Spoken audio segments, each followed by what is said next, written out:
Jour 4. Aujourd'hui, on va parler du journal de trading qui est hyper important. Alors, ce que j'entends par journal de trading, ça peut être un carnet sur papier, ça peut être un tableau Excel, ça peut être peu importe le format que ça prend, mais c'est un endroit en fait où tu vas vouloir enregistrer tous tes trades et le plus d'informations possible sur tes trades. Donc pourquoi, déjà les paramètres du trade, à quel niveau tu es entré, à quel niveau tu es sorti, est-ce que tu as gagné de l'argent, est-ce que tu as perdu de l'argent, combien, etc. Mais aussi toutes les raisons qui t'ont poussé à prendre le trade, éventuellement même des réflexions pendant que tu es dans ta position. Par exemple, ok, à tel moment, je sais pas moi, le marché s'est retourné contre moi et j'ai hésité à fermer la position, j'ai ressenti beaucoup de stress, mais je suis quand même resté dans la position parce que je sais que mon analyse est correcte et que je ne dois pas me laisser influencer par mes émotions, etc. Donc tout ça, c'est ce que tu vas mettre dans un journal de trading, ce que j'appelle aussi un portfolio ou alors un track record, ou enfin bref, tu peux appeler ça de toutes les manières que tu veux. Mais l'idée, c'est vraiment que tu dois avoir un journal de trading. Hier, on a parlé d'analyse fondamentale. Le journal de trading, c'est un peu l'outil qui va permettre aux traders de s'améliorer. Donc, c'est pas juste un historique de tes positions. Certes, ça peut te permettre de montrer aux gens, ok, voilà, ça, c'est les positions que j'ai prises. Il y a des gagnants, il y a des perdants, voilà ma rentabilité. Ça te permet de calculer tout un tas de ratios pour analyser tes trades, mais c'est surtout ce qui va te permettre de t'améliorer. Pourquoi? Parce que si tu fais le suivi de rien du tout, bon déjà si tu ne suis pas les positions que tu ouvres et que tu fermes, ben, tu ne peux pas savoir combien d'argent tu as gagné et perdu. Mais surtout si tu fais le suivi de rien du tout par rapport aux raisons qui t'ont poussé de prendre les trades, où est-ce que tu places ton stop, ton profit, pourquoi, etc. Si tu ne fais pas le suivi de tout ça, comment tu veux voir si tu t'améliores dans le temps, si ta stratégie s'améliore dans le temps, si ta psychologie s'améliore dans le temps? C'est hyper important. Et pour vous donner un exemple d'un travail que j'ai fait grâce justement à tout ce tracking, il faut savoir que je suis énormément de choses. Alors c'est pas formaté d'une certaine manière, dans le sens où j'ai pas comment dire, des choses précises à suivre. Bref, je sais pas comment le dire autrement, mais disons juste que je prends un maximum de notes, de manière assez libre, mais je prends des notes sur tout ce qui est possible et imaginable, que ce soit par rapport à mon trading et mes positions, mais aussi par rapport à ma vie personnelle. Pourquoi? Comme je l'ai dit, parce que ça va me permettre dans le temps de voir si je m'améliore, de voir des choses comme ça. Bref, je vais vous donner un exemple, donc comme je l'ai dit, d'un travail que j'ai fait récemment. Récemment, en gros, j'ai fait ma revue trimestrielle. Ok. J'ai fait ma revue trimestrielle. Pourquoi? Parce que ben, l'année s'est terminée, le trimestre s'est terminé, là on est en début de janvier. Et j'ai essayé un exercice que j'avais jamais fait. J'ai pris toutes mes revues de chaque semaine. Donc la revue, c'est en chaque fin de semaine, je prends le temps de réanalyser ce qui s'est passé sur la semaine, réanalyser les rapports économiques qui sont sortis, essayer de voir où j'ai fait des erreurs, essayer de voir où j'ai fait des bonnes choses. Et ensuite, je dresse un rapport. Donc c'est une revue hebdomadaire où, voilà, vous savez quoi, je vais vous montrer.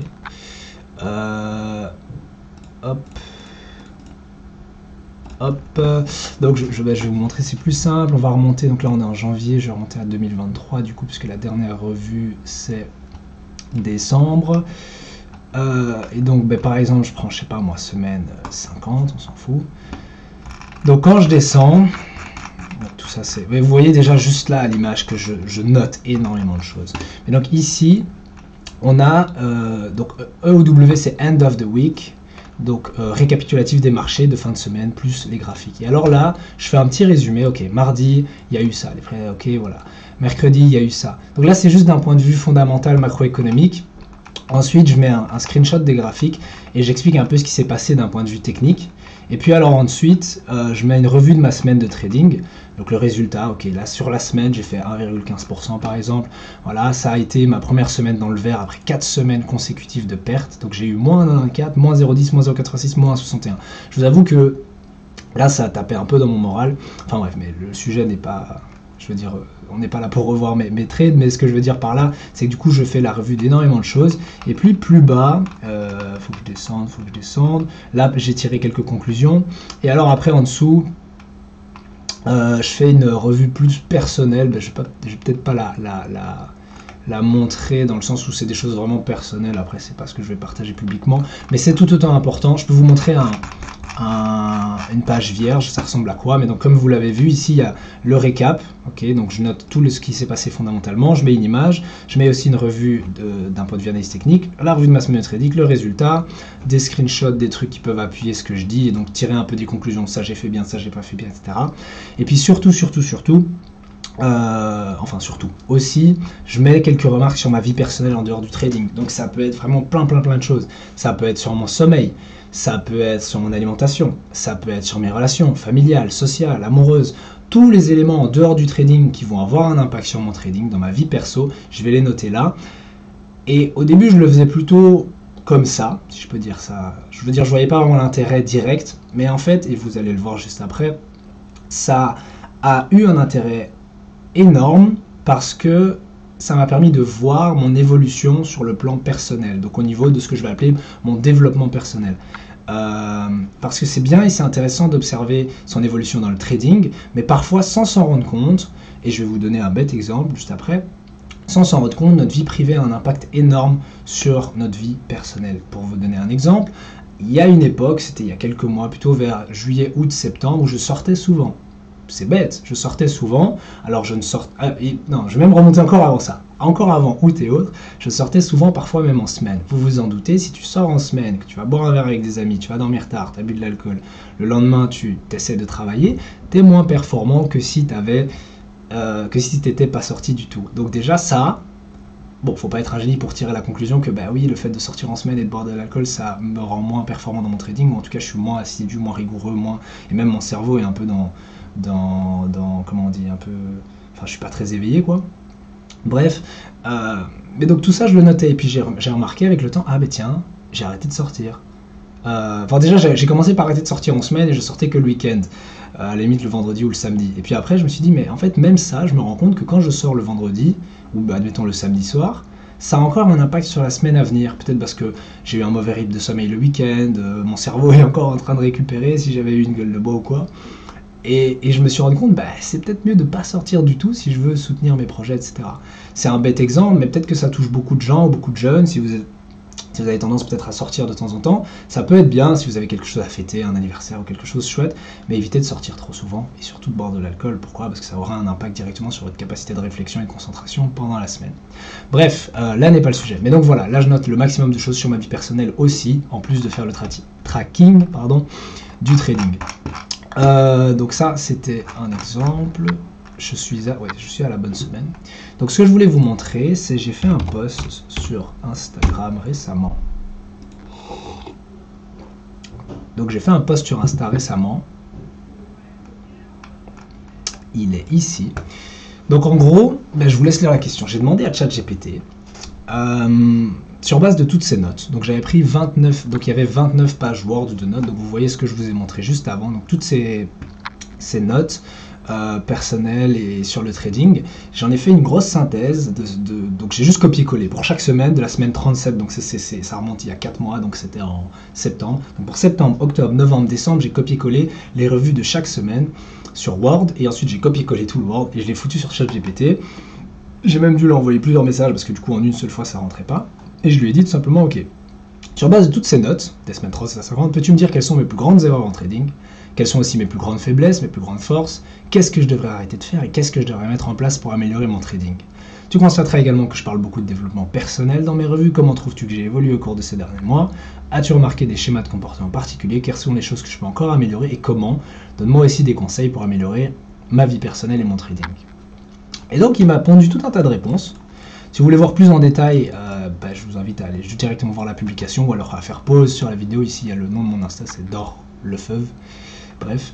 Mais donc, je vais juste lire, j'avais mis quelques trucs au fluo. Donc, par exemple, objectif de rendement hebdomadaire potentiellement irréaliste. Ça, c'est un problème que j'ai remarqué déjà il y a quelques temps, mais que j'ai du mal à résoudre. C'est que je cherche des cibles de profit trop élevées. Donc, généralement, je vais chercher du 80-100 pips, mais je ne suis pas très bon pour faire du swing trading. Je suis meilleur en day trading. Ça veut dire ouvrir une position peut-être dans la matinée et la fermer le soir.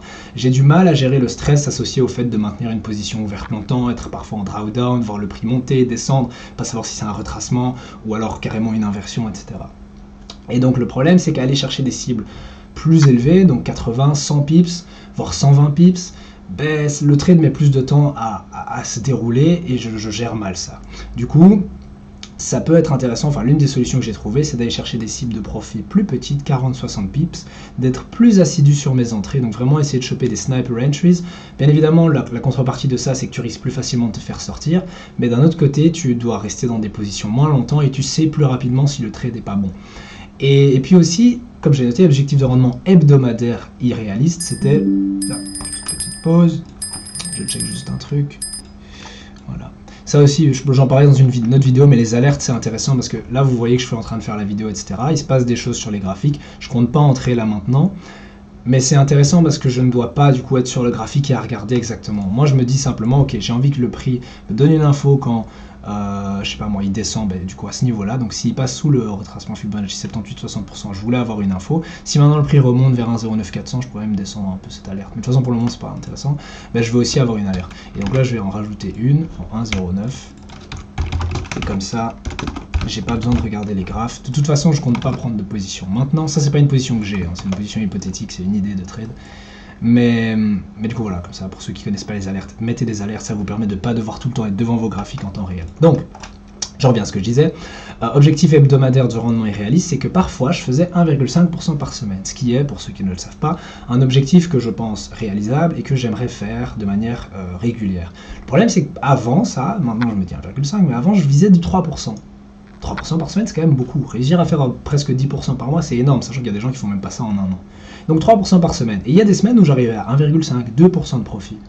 Et comme je voulais plus, ça me poussait à prendre plus de trades et à faire des erreurs et à reperdre une partie de ce que j'avais gagné. Et donc je me suis dit, ok, arrête de vouloir viser des profits mirobolants et à vouloir genre essayer de rush le process. Juste, vas-y, petit à petit, si tu fais 1,5% par semaine, ça veut dire que tu fais 6% par mois en moyenne, ça veut dire que tu peux passer un niveau de ton programme de financement chaque mois. Donc voilà. Bref, je vais pas passer en revue tous les trucs comme je vous l'ai dit, si vous voulez aller regarder directement. Mais donc j'ai mis vaguement en fluo, voilà, parfois impatience, c'est un de mes gros problèmes en fait. J'ai cette peur, je crois que c'est noté plus loin, le FOMO, voilà. Je prends des décisions impulsives parce que j'ai peur de manquer des opportunités. Et ça, c'est la pire chose que tu puisses faire en trading. Voilà, dépendance à l'égard des analyses d'experts. Il m'est arrivé en fait de changer complètement mon biais fondamental en ayant lu un article ou quoi. En mode, ah mais attends, ce trader-là pense que ça va faire ça parce que ça. Alors même si les raisons derrière lesquelles le trader pense que le prix va faire telle chose sont bonnes, c'est pas toujours une bonne chose de se reposer trop sur l'avis des autres traders, parce que sinon en fait tu enlèves la responsabilité de tes épaules dans le cas où le trade est mauvais. Tandis que si tu prends la responsabilité de dire ok, c'est mon analyse, même si elle match avec celle d'un autre, ok, on s'en fout, mais c'est mon analyse, si je gagne le trade, je suis responsable, si je perds le trade, je suis responsable. Parce que c'est moi qui ai pris l'action. Alors dire que si on se dit, si maintenant je me dis ah mais l'analyste professionnel avait dit que ça allait faire ça et ça l'a pas fait, donc du coup il a fait une mauvaise analyse et en fait on se dédouane et le problème alors c'est qu'après on va pas aller chercher dans les erreurs que nous on a pu commettre, on va juste se dire bah c'est l'analyste qui a fait une mauvaise analyse donc j'ai rien à travailler, donc c'est pas une bonne façon de faire. Bref, donc voilà, insatisfait avec des petits profits, mais ça rejoint le premier truc. Parfois j'avais des semaines où je faisais 200, 300, 400, 500, je crois que ma meilleure semaine c'était $800 sur une semaine. Et au lieu de voir le positif en mode putain c'est génial, j'ai fait une super bonne semaine, du coup par exemple celle à $800 c'est une super bonne semaine, si vous regardez ma revue, enfin vous pouvez pas le voir mais si je retourne dans ma revue de la semaine, je suis là en train de dire alors c'était bien mais il y a ça qui va pas. Et au lieu de relever le positif, c'est bien parfois de s'encourager, je fais que relever le négatif. Et je crois même que c'est noté plus loin, quelque part, genre tendance à être trop critique. Voilà, trop autocritique, attente élevée, etc. Et du coup, ça sape ma confiance, etc. Enfin bref, mais du coup, c'est hyper... Ce que je veux dire par là, voilà, la conclusion de tout ça, c'est pas pour dire, ok, voilà, ça c'est mes problèmes de trading, parce que peut-être que vous pouvez pas vraiment vous y identifier, parce que vous avez d'autres problèmes. Peut-être que vos problèmes, c'est au niveau de la gestion des risques, vous risquez trop sur les positions, ou peut-être que vos problèmes, c'est, je sais pas, moi, vous avez pas le temps de trader, alors il faut trouver un moyen d'organiser votre emploi du temps pour avoir pour trouver des espaces dans lesquels vous pouvez trader les sessions de trading, etc. Mais bref, l'idée là, c'est pas de voir les erreurs propres à moi. L'idée n'est pas de voir mes erreurs. L'idée, c'est de se dire le travail que j'ai pu faire là, ou plutôt les questions que j'ai pu demander à ChatGPT. Genre, je l'ai fait par ChatGPT parce que j'avais la flemme de tout relire, en vrai, parce que c'est 29 pages Word. Bon, voilà. J'aurais pu faire le résumé moi-même, mais ça m'aurait pris des heures. J'ai envoyé ça sur ChatGPT, voilà. Mais ce travail-là n'a été possible que parce que j'ai des données sur mes comportements, sur mes trades, sur ma manière de trader, etc. D'où l'importance, j'espère qu'avec cet exemple vous l'aurez compris, d'où l'importance, on va avoir des notifs tout le temps. Ça c'est pour le DXY, 2 petites secondes. Ok, intéressant. Je vais pas mettre d'alerte, de toute façon je prendrai pas de position avant 11 heures. À 11 heures il y a l'inflation en zone euro, mais bon on verra ça après. D'où l'importance de mettre pas des alertes, d'où l'importance de faire vos revues. Oh je dis des bêtises. D'où l'importance, pardon, enfin oui, faire vos revues c'est important aussi, mais d'où l'importance de garder vraiment un tracking, un suivi de plus de data possible. Comme ça, après, vous pouvez en tirer des conclusions et vous améliorer. Parce que si maintenant, imaginez, ok, je vais vous donner un exemple, on va se remettre en grand. Tu fais une semaine de trading, tu traques rien. Alors, à la limite, tu fais le minimum et tu as ce tableau-là. Voilà. À la limite, tu fais le minimum et tu as un tableau comme ça. Attendez, je vais vous en mettre un plus complet parce que là, on vient de commencer le mois de janvier, il n'y a rien. Je vais juste vous montrer. Donc, à la limite, le minimum que tu fais, c'est genre ça. Un truc comme ça, que ce soit sur Excel, dans un carnet, on s'en fiche, mais tu traques tes positions. Donc voilà, par exemple ici, le 7 du 12, donc le 7 décembre à 11h30, j'ai pris une position d'achat sur l'euro-dollar, j'ai pris 0,6 lot. J'avais mis un stop de moins 20 pips, j'avais pas mis de TP, ça c'est mon entrée, je me suis fait sortir à ce niveau-là, j'ai perdu 5 pips. À mon avis c'est une sortie manuelle du coup, parce qu'il a duré que 2, ouais voilà, tout ce... j'ai perdu 33 $, et voilà. Et donc, à la limite, tu enregistres ça, c'est déjà bien. Mais imagine que tu n'enregistres rien de tout ce que j'ai montré à côté. Donc, rien de... Comme là, par exemple, là, c'est un bon exemple d'erreur. Je vais prendre un trade qui est complet. Celui-là est complet. Ok. Donc, admettons que tu ne prennes aucune note sur les raisons pour le biais fondamental, donc pourquoi tu as ouvert la position, d'un point de vue technique, les paramètres de ton trade, le stop, pourquoi ce stop, les annonces économiques qui sortent, etc. Donc vraiment, admettons que tu ne traques rien du tout, ok, et que tu fasses donc ta semaine de trading comme ça. Tu arrives à la fin de la semaine, et donc tout ce que tu as, c'est les données que j'ai montrées dans le tableau. Tout ce que tu pourras voir à la limite, c'est comme conclusion, c'est ok, ma perte moyenne c'est ça, mon gain moyen c'est ça, mon risque c'est ça.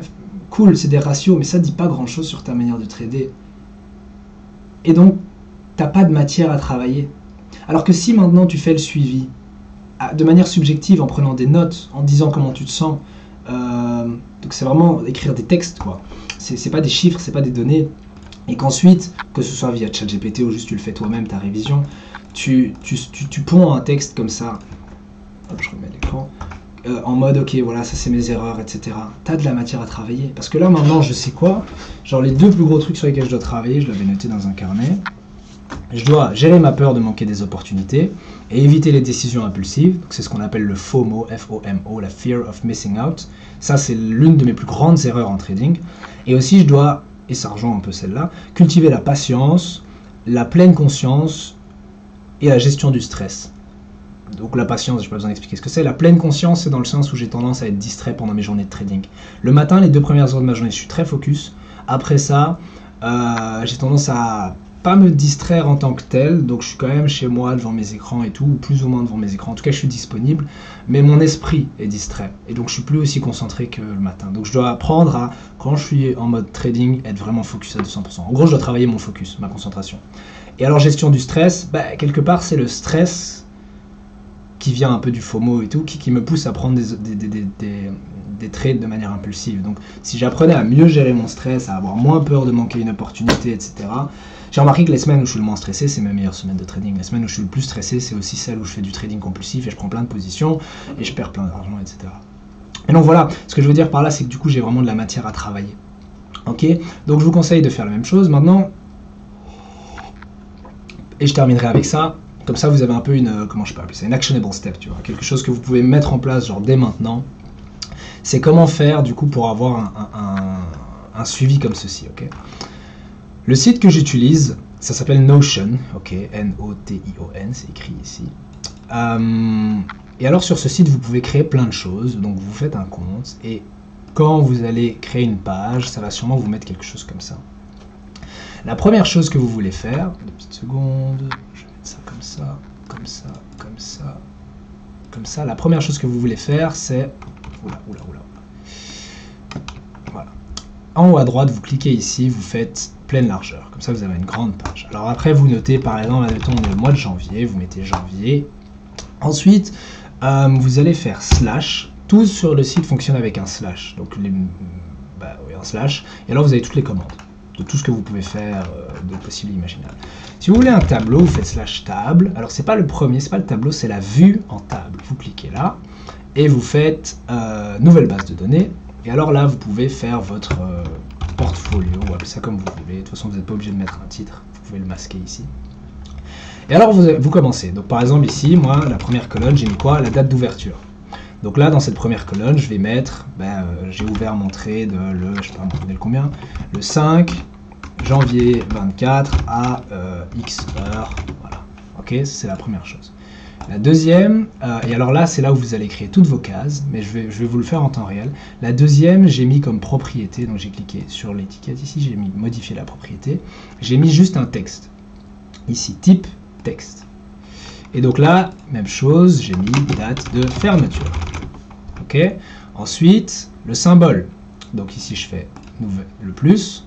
Et alors, le symbole, c'est une sélection. Donc symbole, est-ce que vous tradez? Et alors ici, vous pouvez remplir. Est-ce que c'est EURUSD? Est-ce que c'est... donc il suffit de mettre, par exemple, comme ça. Et après, voilà. Si vous tradez plusieurs paires, vous mettez comme ça. Je sais pas moi, JPY, non, USD JPY, ou des trucs comme ça. Et alors comme ça, en fonction de la position que vous prenez, vous sélectionnez, là c'était un trade euro-USD, là c'était un trade JU. Okay. Moi je trade que l'euro-USD, donc ce que j'ai fait, je vais supprimer ici, c'est que j'ai simplement mis si c'était un gagnant ou un perdant, ou si c'était rien pour l'instant. Donc bon, je vais pas le refaire ici, je vous laisse le créer, mais donc ce que j'ai fait, c'est ici quand je clique, j'ai soit je mets en gris quand la position est en cours. Si maintenant la position est fermée, je sais si c'était un gagnant, donc EURUSD win ou EURUSD loss. Et comme ça, directement, quand je regarde mon bon là je l'ai pas, mais bref, mon journal trading, je vois du rouge et du vert et je vois, ça me permet très facilement d'avoir une vue de tout ça. Symbole. Après les, enfin, je vais pas tout, ça va prendre trop longtemps de tout créer, mais du coup voilà. Après donc j'ai mis l'action, est-ce que je fais de l'achat ou de la vente, le nombre de lots. Donc si tu prends un lot, c'est 100 000 unités, si tu prends 0,6 c'est 60 000 unités, etc. Le stop loss, alors là j'ai mis en pips, tu peux mettre ton stop loss en valeur, en prix. Donc admettons ici je voulais mettre le stop loss en valeur, pardon ici, j'aurais mis 1, 0, 9, 2, 8, 6. Voilà. Mais bon, je préfère le mettre en pips, ça me permet d'avoir une idée de la taille de mon stop. Est-ce que c'était un stop de 20 pips, 30 pips, 40 pips, est-ce que c'était un stop de 15 pips, 10 pips?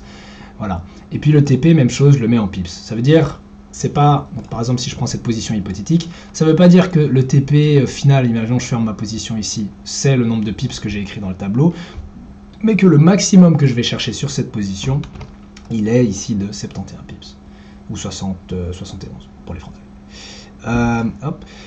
Alors après, prix d'ouverture, très important, ça va vous permettre après, quand vous faites le backtesting de vos positions, parce que oui, aussi, j'oublie de le dire, mais suivre tout ça vous permet après de backtester vos trades, donc de revenir en arrière et de se dire, ok, qu'est-ce qui s'est bien passé, etc. Avoir les prix d'ouverture, par exemple, juste ces trois cases sont hyper importantes, donc stop loss, TP, prix d'ouverture, pourquoi? Parce qu'après, vous allez pouvoir, par exemple, pour la semaine passée, mettre, ok, j'ai ouvert une position ici, j'ai ouvert une position là, j'ai ouvert une position là, et dire, ah, j'avais X pips, ok, donc ça ressemblait à ça, ah, mais maintenant que je prends du recul et que je regarde le marché, en fait, cette position n'avait pas lieu d'être pour X et Y raison. Donc ça va vous permettre de revoir votre trade. Après, le nombre de pips, ça c'est donc tout ce qui est ici, c'est les résultats. Le nombre de pips, c'est le nombre de pips gagnés ou perdus. Ici, on voit que sur cette position, j'ai perdu 20,3 pips. Du coup, le profit, j'ai perdu 126,04 $, ce qui représente un gain de moins 0,5%. Je me suis trompé. Ce qui représente un gain de moins 0,5%. La durée du trade, c'est un jour, j'ai mis one day. Après, je suis plus précis quand ça dure une journée. Et quand ça dure une journée, je mets sous la forme, par exemple, le trade a duré 3 heures et 57 minutes. Donc voilà. Et alors après, des notes éventuellement, mais là c'est notes très rapides parce qu'en réalité les notes je les mets à l'intérieur de la page. Et puis le statut, je mets en cours si le trade est en cours, à revoir s'il est fini, terminé si s'il est fermé et que je l'ai revu, et puis en attente si c'est juste un ordre limite. Puis peur, c'est si jamais, donc quand j'ai fermé ma position, par exemple ici j'ai fermé ma position, je l'ai ouvert trop tôt, c'était hier. J'ai ouvert la position trop tôt et donc j'ai mis quoi? Fear of missing out, c'est le FOMO. C'est la fameuse erreur que je fais le plus souvent. Donc parce que j'ai eu peur de manquer une opportunité, j'ai sauté sur un trade qui n'avait pas lieu d'être. Puis alors il y a d'autres peurs. C'est les 4 peurs principales selon Mark Douglas qui a écrit le livre Trading in the Zone. Je vous invite à vous renseigner là-dessus.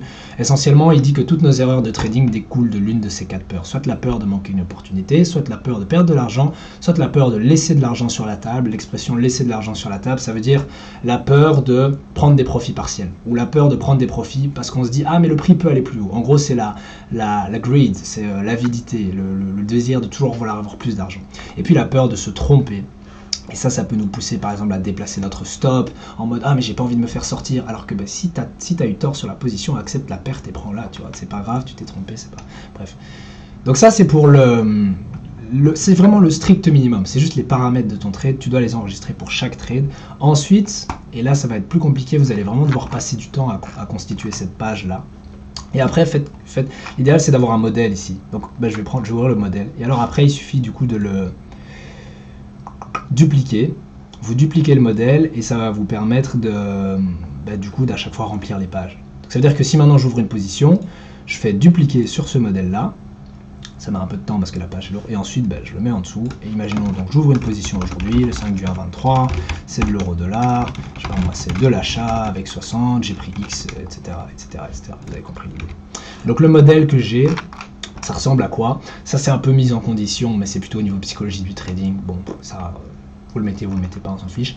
Mais ce que vous devez vraiment avoir, je pense l'essentiel, c'est quel est mon biais fondamental, pour quelle raison? Quel est mon biais technique, pour quelle raison? Donc en gros, pourquoi tu prends le trade, globalement, ok? Alors tout ce que j'ai fait là, donc je pourrais le faire à la limite, hein, vous montrer. En gros, je vais encore mettre en pleine largeur. Et alors ce que j'ai fait, c'est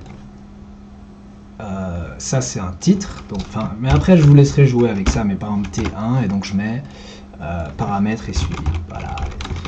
Après si vous voulez colorer la bannière, vous cliquez dessus, couleur fond gris, cool. Ensuite j'ai mis 2 colonnes, donc c'est /2c ou /2 colonnes, et alors ici j'ai mis un encadré, donc /encadré, ici j'ai mis un deuxième encadré, puis alors vous écrivez raison fondamentale, raison technique, bref, je vous laisse, parce que honnêtement j'ai mis peut-être 1 heure à faire cette page, parce que vous voyez qu'il y a vraiment plein de petits détails, des icônes, des machins, voilà, mais globalement tout ce que j'ai dessus, c'est biais fondamental, biais technique, donc les raisons d'entrer dans mon trade. L'entrée et la confirmation, c'est un peu les paramètres, mais subjectifs de mon trade. Donc, quelle est la direction du marché? Quelle est la zone d'intérêt dans laquelle je suis entré? Quel est le setup sur lequel je suis entré? Quelles sont mes confirmations? Et après, il y a les paramètres. Donc, c'est pas juste ces paramètres-ci, c'est vraiment les paramètres, quel est mon risque? Et je le note même ici, en temps réel. Ça veut dire que si j'ouvre une position, admettons, j'ouvre une position ici, mon risque, imaginons, il est de 1. Ok, parce que voilà, si je me fais sortir, je perds 1. Maintenant, si je suis en profit, même si je suis en profit de, je sais pas moi, 2, mon risque est toujours de 1, parce que si le marché se retourne, voilà. Si maintenant je mets mon stop, je déplace mon stop au break-even, mon risque il est de 0. Si maintenant je déplace mon stop, par exemple ici, un peu en profit, si le marché se retourne contre moi, il me sort là, mon risque est de 1. Ça me permet de faire un peu, donc au fur et à mesure que je déplace mon stop loss et que je prends des profits partiels, ça me permet de noter mon risque en temps réel, et ça me donne une idée de est-ce que c'est un risk-free trade, donc un trade sans risque, etc. Ok. Donc quel est mon risque? Et aussi je note dans cette section pourquoi est-ce que j'ai placé mon stop de la manière dont je l'ai placé. Donc, je l'ai mis à tel niveau parce que voilà. Quelles sont mes règles de stop? Je déplace mon stop quand la structure 1 heure forme un nouveau plus haut ou un nouveau plus bas, machin ça. Ou je déplace mon stop en mode trailing, donc tous les 10 pips je déplace. Ou alors je déplace mon stop au break-even dès que le prix atteint un certain truc de profit, etc. Quelles sont mes règles de prise de profit? Est-ce que je prends des profits partiels? Est-ce que je prends juste un profit global? Enfin bref. Quels sont les fondamentaux à venir? Très important. Par exemple pour aujourd'hui, si je prends une position, je noterai quoi? IPC, donc l'inflation de la zone euro à 11 heures. Comment je vais y réagir? J'anticipe une réaccélération, bon je vais pas tout noter, mais j'anticipe une réaccélération de l'inflation en zone euro, ça pourrait pousser les rendements allemands à la hausse et soutenir l'euro à court terme, et on pourrait observer un potentiel rebond du prix sur le niveau psychologique 1,09. Ça c'est ce que je noterais par exemple dans cette case là. Ou alors, et c'est aussi ce que je noterais si jamais je prends une position aujourd'hui, rapport sur l'emploi à 14h30, dans le cas d'un ralentissement du marché du travail, ça pèserait sur le dollar, ça pousserait l'euro à la hausse et on peut s'attendre à un retour vers le niveau psychologique 1,10 ici. Voilà, autre exemple. Bref, vous avez compris. tout casser. Et alors souvent, je mets un screenshot de mon calendrier. J'avais déjà montré dans une autre vidéo mon calendrier, ici. Mais j'utilise aussi Notion, et alors je mets juste toutes les annonces sur lesquelles j'ai envie de m'intéresser. Donc là, on voit quoi? Inflation en zone euro à 11 h, donc dans 45 minutes. Aussi en Italie. Pardon. Oui, ici. CPI Flash Estimate pour la zone euro, attendu en réaccélération. Et puis alors le rapport sur l'emploi à 14h30 et le PMI des services à 16 h. Et ça aussi, ça a été fait, donc tout ce tableau-là, ça a été fait avec Notion. Okay. Et ça me permet aussi de prendre des notes, du coup, sur les annonces, après qu'elles soient publiées. Okay. Mais bref, c'est pas ça le sujet. Le suivi de vos trades est hyper important. Ici, je mets le setup à l'entrée. Et alors, je vais vous montrer directement sur le trade que j'avais pris, comme ça c'est plus simple.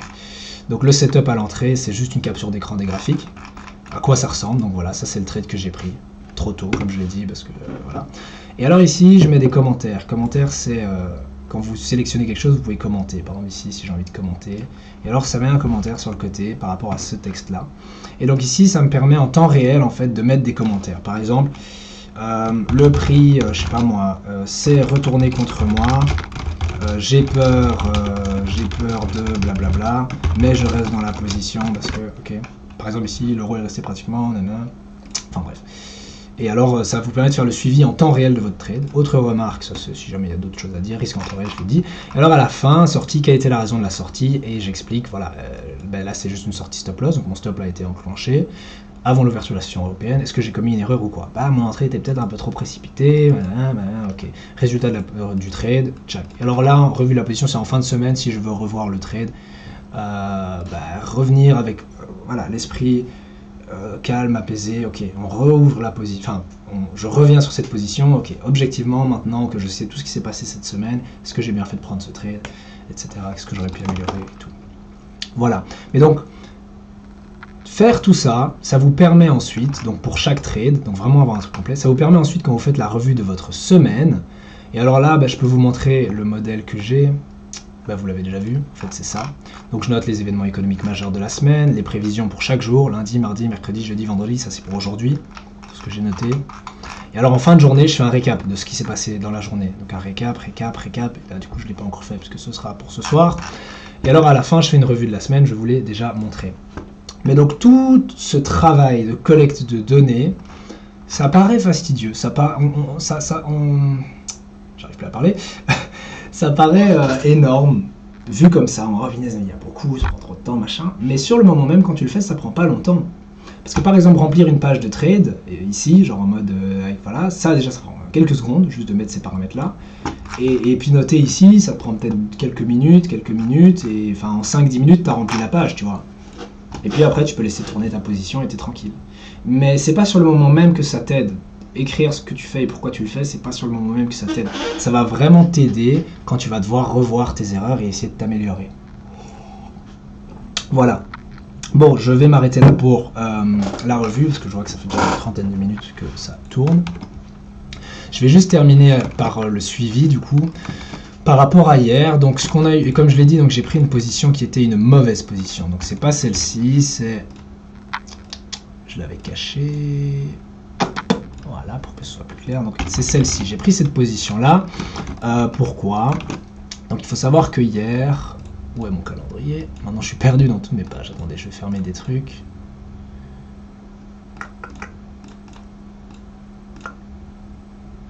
Voilà. Donc il faut savoir que hier, on a eu le rapport d'ADP sur l'emploi. Ah pardon, je suis sur mon... Hop, voilà, c'est mieux comme ça. Donc je disais, hier j'ai pris cette position, ok, qui était mauvaise. Pourquoi mauvaise? Parce que donc hier il y a eu le rapport d'ADP sur l'emploi qui est sorti meilleur que prévu. En des termes simples, les créations d'emplois ont augmenté. Bon bref, l'emploi dans le secteur privé a augmenté plus que prévu en décembre. Donc c'est signe d'un marché de l'emploi relativement solide. Et les inscriptions au chômage ont diminué plus que prévu. Donc s'il y a peu de gens qui s'inscrivent au chômage, ça ne veut pas dire que le taux de chômage va augmenter. On a eu ça, et on a eu aussi le PMI des services. Okay, donc ce qui s'est passé hier, c'est que dans un premier temps, dans la matinée, du coup, le prix a augmenté ici, parce que du coup le secteur des services était bien meilleur que prévu. On voit que, je vais juste regarder le résultat pour la zone euro, mais même pour d'autres pays de la zone euro, voilà. Donc le secteur des services s'est redressé plus que prévu, okay, à 48,8, et il s'est fortement redressé dans des pays comme l'Espagne, enfin bref, globalement il s'est redressé plus que prévu. il reste en territoire de contraction. Et puis aussi un élément important, c'est que l'inflation en France et ici German Prelim et en Allemagne s'est réaccélérée, ou a réaccéléré. Ok, on réaccéléré en décembre après une baisse le mois précédent. De là, les rendements allemands, qui donc sont une bonne mesure de la trajectoire des taux d'intérêt de la BCE. Donc c'est DE 10 year. Voilà, les rendements allemands ont fortement augmenté, on le voit ici. Boum, boum, boum, boum. Pourquoi? Parce que les investisseurs se sont dit, ah, en fait, peut-être que la trajectoire des taux d'intérêt de la BCE, peut-être qu'on a anticipé trop vite des baisses de taux et que du coup le prix...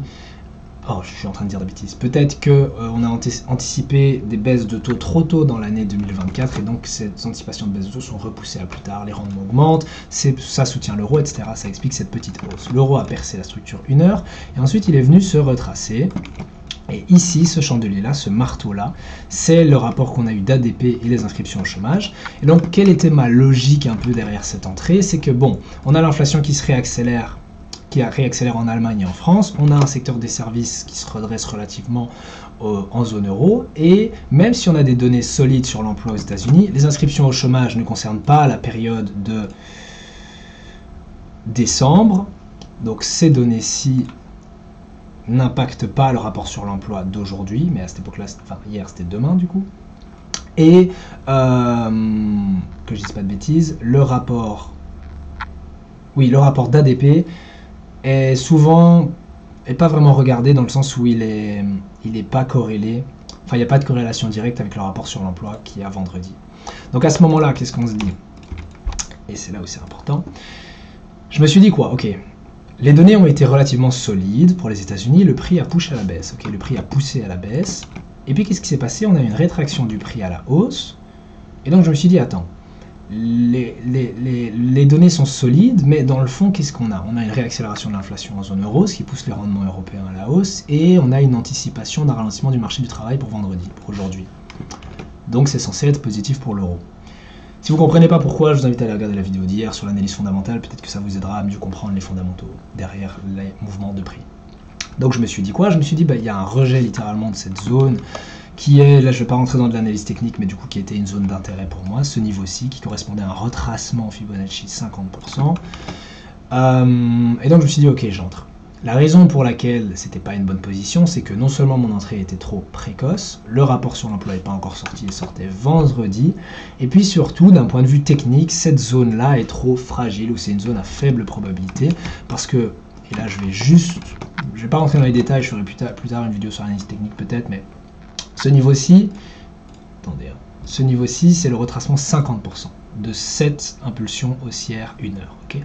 Le prix a généralement tendance à s'enfoncer plus que 50% et à descendre vers du 61,80 ou 78,60% avant de rebondir. Par exemple, là, on voit qu'il est en train de rejeter la zone 78,60%. Ça pourrait être intéressant d'initier une position d'achat. Je ne le fais pas encore, mais j'ai mes raisons, mais que j'expliquerai sûrement du coup demain, parce que du coup, c'est par rapport au rapport sur l'emploi, etc. Je fais toujours tout avec un jour de décalage. Et donc, que je dise pas de bêtises. Donc je disais que le prix a tendance à repousser plus loin que le niveau 50% Fibonacci et retester peut-être 78-60% ou plus bas. Mais bref, c'est pas une vidéo sur l'analyse technique, juste ce qu'il faut comprendre là, c'est que mon entrée était trop précoce et que c'était mauvais. Et d'ailleurs, c'est une bonne manière de mettre en lumière le fait que j'ai trop d'impulsivité, que je prends des positions parfois trop tôt et ça me pousse à prendre des bêtes pertes. Vraiment, ça c'est une bête perte. J'ai perdu 0,5% sur cette position. Mais donc voilà. Là où je voulais en venir...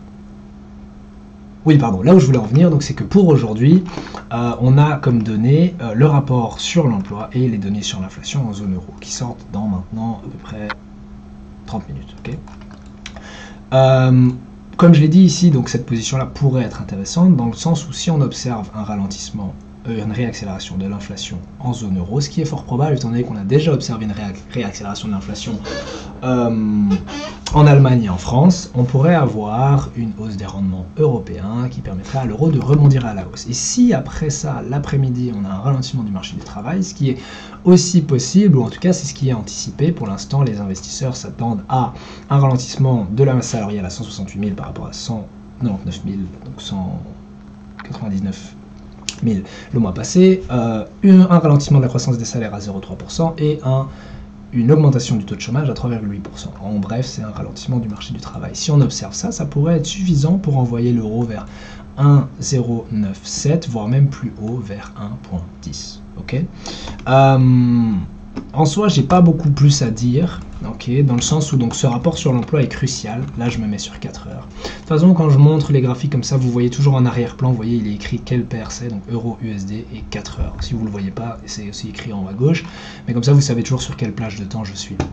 Donc, qu'est-ce qui pourrait se passer ici? En fait, on pourrait avoir la formation d'un modèle d'inversion. Ok, je sais pas une vidéo sur l'analyse technique, donc j'expliquerai ça une autre fois, mais on pourrait avoir la formation d'un modèle d'inversion. Mais encore une fois, tout ça n'a aucune valeur et aucun sens si derrière il n'y a pas des fondamentaux économiques, donc si derrière tout ça, dans l'économie réelle, il n'y a pas des raisons d'acheter de l'euro. Et quelle serait la raison d'acheter de l'euro en ce moment? Éventuellement, je dis bien, ce serait une réaccélération de l'inflation en Europe et un ralentissement du marché du travail aux États-Unis. Mais même dans ce cas-là, et je terminerai avec ça, il est peut-être encore trop tôt que pour poursuivre l'euro au-dessus du niveau indice. Pourquoi? Parce que la baisse qu'on a eu des rendements, et ça je l'ai noté ici, tout ce pavé là en fluo, c'est que donc dans l'ensemble mon biais fondamental reste haussier sur l'euro-dollar. Un retour vers indice est possible, dans lequel on observe une réaccélération de l'inflation en zone euro et un ralentissement du marché du travail, ça je l'ai dit. Mais il est important de garder à l'esprit que les anticipations des marchés concernant la trajectoire des taux ne s'alignent pas avec les projections du FOMC. Les marchés anticipent 6 baisses de taux, tandis que le FOMC avait mis dans son SEP, donc c'est les projections économiques, 3 baisses seulement. Donc la réévaluation actuelle, pour l'instant on observe un recul des anticipations concernant les baisses de taux d'intérêt de la Fed. Je vais vous montrer ça. Ici on est sur du 66% alors qu'on était à plus de 90% la semaine passée. Voilà, la réévaluation actuelle, donc le recul des anticipations, a peut-être lieu d'être compte tenu du fait que les marchés ne disposent pas encore de données macroéconomiques suffisantes pour valider la chute significative des rendements observés à la fin de l'année 2023. Quelles seraient des données suffisantes? Un ralentissement du marché du travail, ce serait déjà un bon début. Okay. Même si un rapport sur l'emploi solide, et du coup je devrais mettre faible, je me suis trompé, pourrait faire replonger le rendement à 10 ans sous 4% et en cela pousser l'euro à la hausse vers indice, il faudra attendre une détérioration significative de la conjoncture américaine, blablabla, pour valider les anticipations du marché et légitimer la baisse actuelle des rendements. En d'autres termes, les rendements ici ont fortement chuté. Okay, ça c'est les rendements, on voit qu'ils ont fortement chuté, sans raison apparente, enfin, et même plus que ça en fait. Voilà. Pas sans raison apparente, mais l'économie américaine est toujours solide. C'est ça le problème, elle est toujours solide, et encore plus comparée à l'économie de la zone euro. Ce qui veut dire, en gros, pour conclure, que le prix pourrait descendre jusqu'au niveau 1,08. Déjà d'un point de vue technique, okay, donc si je dézoome un peu, déjà d'un point de vue technique, le prix pourrait venir retester la ligne de tendance haussière, combler la zone de déséquilibre qui est présente ici, et aussi revenir vers une valeur un peu plus juste pour l'euro-dollar en ce moment, si on considère l'écart, donc le spread, comment on dit déjà? Parce que j'ai le mot en anglais. Bref, en gros le spread qu'il y a entre les taux d'intérêt des deux banques centrales. Okay. Donc l'euro pourrait venir retester plus bas pour se réaligner, ou en tout cas pour être un peu plus cohérent, parce qu'il y a vraiment pour l'instant une déconnexion entre les marchés, donc les taux anticipés par les marchés, et la réalité de l'économie. Et donc la barre des 4% est essentielle sur les taux. Je vais vous mettre le taux à 10 ans. La barre des 4% ici en noir est essentielle parce que si après le rapport sur l'emploi ou bien les données ISM, le rendement à 10 ans se maintient au-dessus des 4%, ça voudrait dire que dans les semaines à venir, on pourrait avoir un rendement qui reteste des niveaux plus élevés, 4,1, 4,15, voire même plus haut. Ce qui veut dire en gros que, donc par rapport aux anticipations de la trajectoire des taux, ce qui veut dire que du coup les anticipations pour des baisses de taux dès le mois de mars seraient repoussées à mai, ce serait positif pour le dollar et ça ferait baisser l'euro un peu plus. Et puis seulement à ce moment-là, on pourrait commencer à considérer un rebond haussier de l'euro si on observe, et alors là il faut regarder le calendrier, une détérioration significative de la conjoncture économique des États-Unis. Par exemple, je sais pas moi, ça peut être l'Empire State Manufacturing, ça peut être les retail sales, ça peut être les inscriptions au chômage, ça peut être le sentiment des consommateurs. Ou bien même plus loin, ça peut être toujours un redressement des PMI en zone euro, en Europe, et puis peut-être une détérioration du secteur manufacturier aux États-Unis. Ou alors, mais alors là du coup on est sur les décisions de politique monétaire,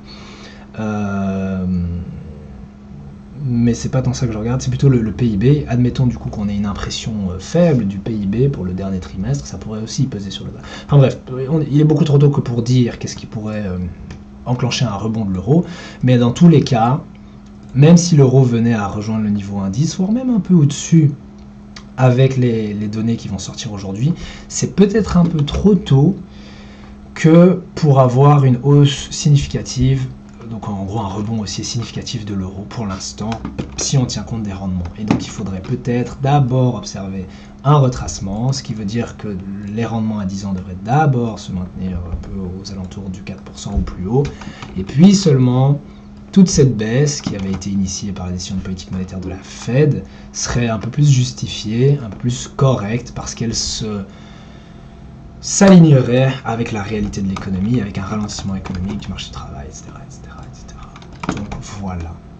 C'est tout pour aujourd'hui, je ne vais pas faire plus long parce que hier la vidéo a été très longue, désolé, elle est sortie en retard parce qu'elle était tellement longue qu'elle a mis des heures à se publier et à être vérifiée par YouTube. Mais en tout cas, j'espère que celle-ci vous aura plu, et puis on se retrouve demain où je ferai du coup la revue de la semaine, puisqu'on sera le week-end, mais comme j'ai dit, je fais une vidéo tous les jours, y compris le week-end. Donc le samedi, ce sera la revue de la semaine, le dimanche, on préparera la semaine à venir. Donc je ferai la revue de la semaine et j'expliquerai aussi qu'est-ce que j'ai fait vendredi, parce qu'il y a de fortes chances que je prenne une position aujourd'hui. Et puis j'analyserai aussi particulièrement le rapport sur la situation de l'emploi, et puis c'est tout. Et donc on se retrouve demain. Voilà.